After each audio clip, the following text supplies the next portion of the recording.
Olá galera, professor Wagner do curso Agora Vai, #vencer sucesso, aula de hoje. Capacidade térmica, calor específico, a gente está falando de calorimetria. Gente, essa é a segunda aula desse esquadrão de aulas que a gente vai falar sobre termologia. Se você não assistiu a aula de termometria, acompanha aí no canal. Se você não começou desde o início o Game of Physics, Se você não começou a assistir desde o início Game of Physics, dá uma clicada aí no link ao lado para você acompanhar todas as aulas. Prepare-se para o Enem.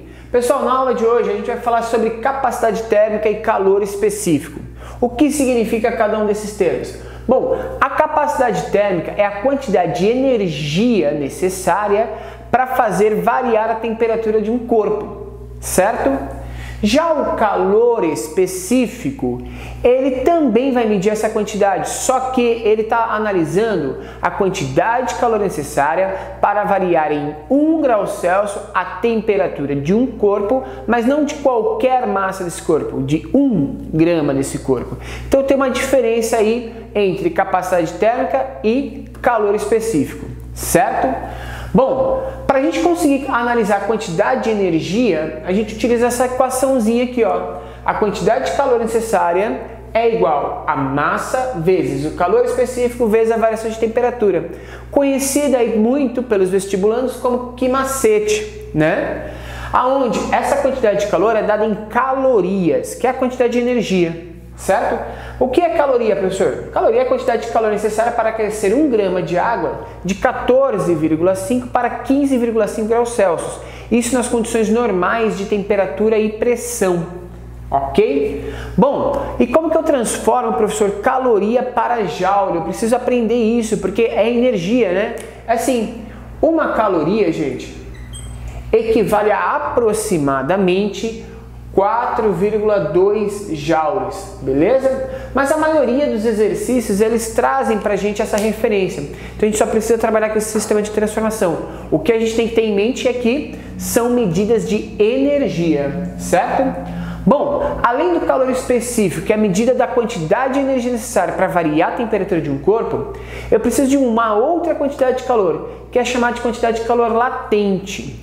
Essa quantidade de calor vai analisar especificamente o quanto de energia que eu preciso para conseguir fazer com que um corpo faça uma transformação, sofra uma transformação química e mude de fase, certo?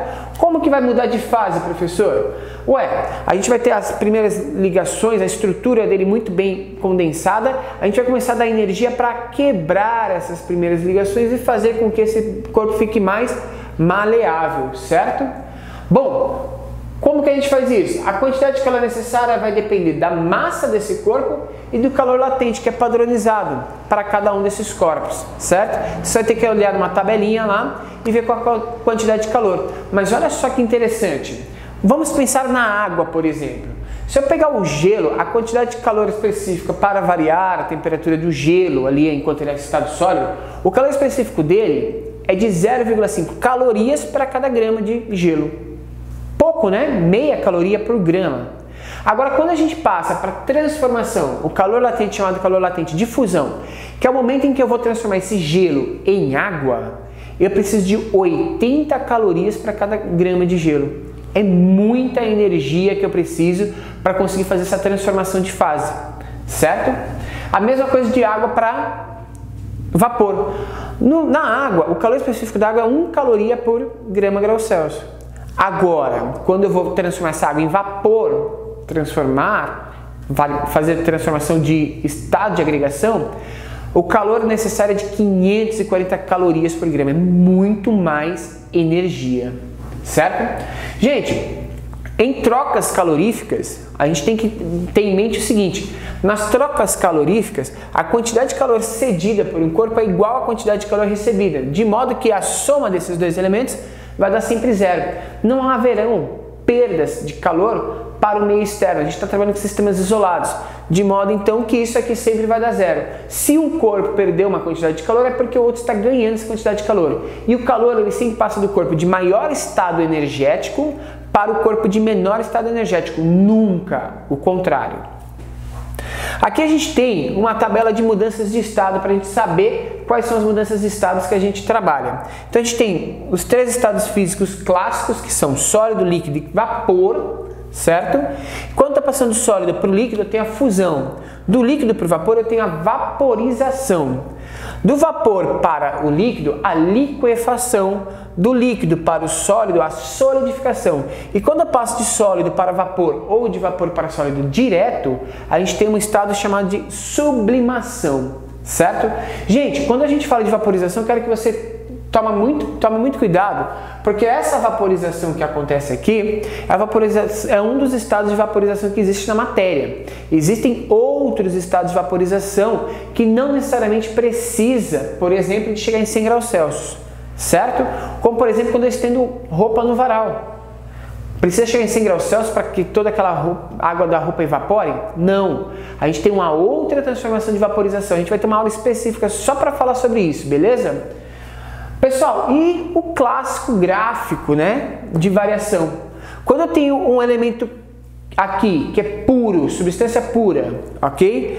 E aí a gente vai trabalhar com esse elemento em sua variação de temperatura, a gente tem que analisar o seguinte: toda vez que o gráfico tiver uma reta inclinada, é porque ele está sofrendo transformação com variação da temperatura do corpo. Porém, quando essa reta ficar na horizontal, significa que ele está sofrendo uma transformação de fase de agregação. Eu continuo fornecendo energia para o sistema, porém, essa energia não faz mais aumentar a temperatura do corpo, enquanto eu não conseguir fazer a transformação total desse corpo para o novo estado físico. Então, na primeira curva aqui eu tenho estado sólido, nessa curva aqui eu tenho sólido mais líquido, essa terceira curva, líquido, líquido mais vapor e o vapor, certo? Essa curva continua para outros estados de agregação, mas para o Enem a gente precisa conhecer apenas esses aqui, certo? Não perca a nossa aula de exercícios, que a gente vai trabalhar muito bem esse conceito, resolvendo alguns exercícios, você vai perceber como calcular essa quantidade de forma correta. Beleza, pessoal? Dá um like aí no nosso vídeo, não deixe de compartilhar o curso Agora Vai com seus amigos e até a próxima aula. Valeu!